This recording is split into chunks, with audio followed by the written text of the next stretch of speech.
નમસ્કાર દર્શક મિત્રો, આજે આપણી સાથે જોડાયા છે કૃષિ જાગરણના સ્ટુડિયોમાં આપણા ખાસ મહેમાન જે મહારાષ્ટ્રના મુંબઈથી આવે છે, જે ગૌપાલકના એક હેતુથી વખણાય છે અને ગૌપાલકની સાથે તેમને ગૌપાલકનો એક એવો અનેરો લોકોની સામે પ્રતિસાદ મૂક્યો છે। વાત કરીએ છીએ આપણે નિરંજન પુરોહિતજીની, જે અમારી સાથે સ્ટુડિયોમાં જોડાયા છે।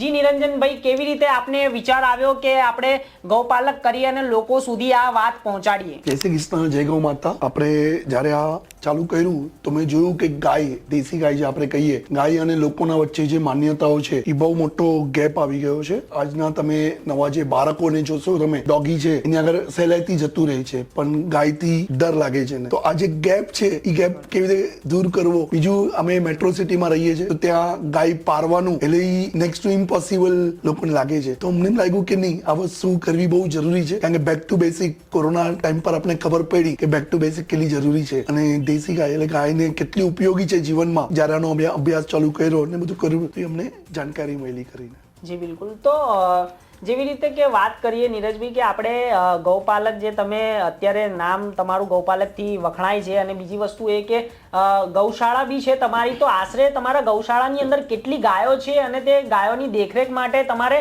કેટલો સમય આપવો પડે છે અને તેની પાછળના શું શું કારણો છે કે જે એક ગૌશાળાના વ્યક્તિને જાણવી જોઈએ અને જે એનિમલ હસબન્ડરીનું જે ફાર્મિંગ કરતા હોય છે તેને પણ જાણવી જોઈએ? અને મેં જોયું ને તો એકચ્યુઅલી પહેલા અમને એમ લાગતું હતું કે ગૌશાળા બહુ ઈઝી છે, અમે પણ ઘણી બધી ચેલેન્જીસના સામના કર્યા છે, ઘણી પ્રોબ્લેમ્સ આવી છે, પછી અમને ખબર પડી કે એને એકચ્યુઅલી કોઈ પણ જ્યારે આવે પ્રોબ્લેમ તો એનો રસ્તો પણ હોય છે અને અમે ટીમ વર્કમાં કામ કરીએ છીએ। તો જે રીતે નાનો ભાઈ છે એ આખી ગૌશાળા સંભાળે છે અને આપણી પાસે હમણાં જોવા જાવ તો 100+ કાઉ છે અને જે ફાર્મમાં જે ચેલેન્જીસ આવે છે એના કેવી રીતે નાના નાના રીતે કર્યું અને એમાં મેં જોયું કે ઘણા ગુજરાતના ગોપાલકો સાથે મારા છે જે આપણે ઘણી હેલ્પ કરે છે। જે નાની નાની ગાયોની સમસ્યા આવે છે તો પહેલા અમારે ત્યાં ડોક્ટર આવતા હતા, હવે અમારા છેલ્લા 1.5-2 વર્ષથી અમારે ત્યાં ડોક્ટર નથી આવતા। જે નાનો ભાઈ છે આયુર્વેદિક અને એનેથી કહ્યું કે ભાઈ ગાયનું કેવી રીતે નુકસાન ના થાય, કે કેમ ડોક્ટર ના આવે, ડોક્ટર આવે છે એનું કામ કરે છે પણ અમારે કોઈ ગાયને જોવા નથી આવતા, એ એમની રેગ્યુલર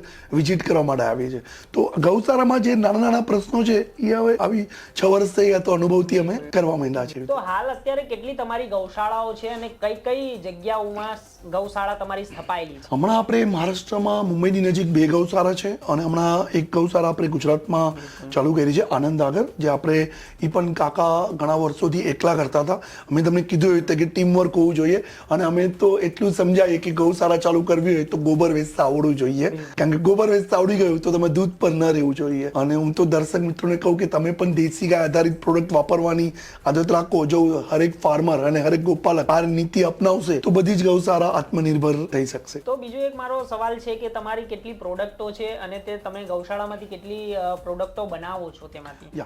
અમે જે રીતે મેં તમને કીધું હતું કે દૂધને અમે બાય પ્રોડક્ટ બનાવી દીધો છે, કારણ કે દૂધ ઉપર ડિપેન્ડ જેટલી પણ ગૌશાળા છે એને આગળ જઈને બહુ ચેલેન્જીસ આવે છે। તો અમે ગૌમૂત્રનો જે ઉપયોગ કેવી રીતે કરીએ છીએ, ગૌમૂત્રનો ઉપયોગ તમે સારી રીતે કરો છો અને ગોબરનો ઉપયોગ કરો છો તો ઘણું બધું થાય છે। ગોબરમાંથી અમે આ વખતે મુંબઈમાં અમે રહીએ છીએ મહારાષ્ટ્રમાં, તો ત્યાં ગણેશ ઉત્સવ બહુ ફેમસ છે અને આ વખતે અમે ગણપતિજી પહેલી વાર ઇકો ફ્રેન્ડલી ગણપતિ પણ ખુલ્લા હાથવાળા, કારણ કે ત્યાં મુંબઈમાં જે ગણપતિની મૂર્તિ હોય એ લોકોને આકર્ષક જોઈતી હોય છે, થોડુંક અલગ જોઈતી હોય છે। તો આ વખતે અમે કર્યું છે અને અમને બહુ સારો રિસ્પોન્સ મળ્યો છે અને આવતા વર્ષના અત્યારથી આવતા વર્ષ માટે અમારે 1000 મૂર્તિનું બુકિંગ અમને મળ્યું છે। તો આ ઘણું લોકોને પણ સમજાય છે કે ગૌશાળાને આત્મનિર્ભર બનાવવી પડશે તો ગૌ માતાનું જોઈશે।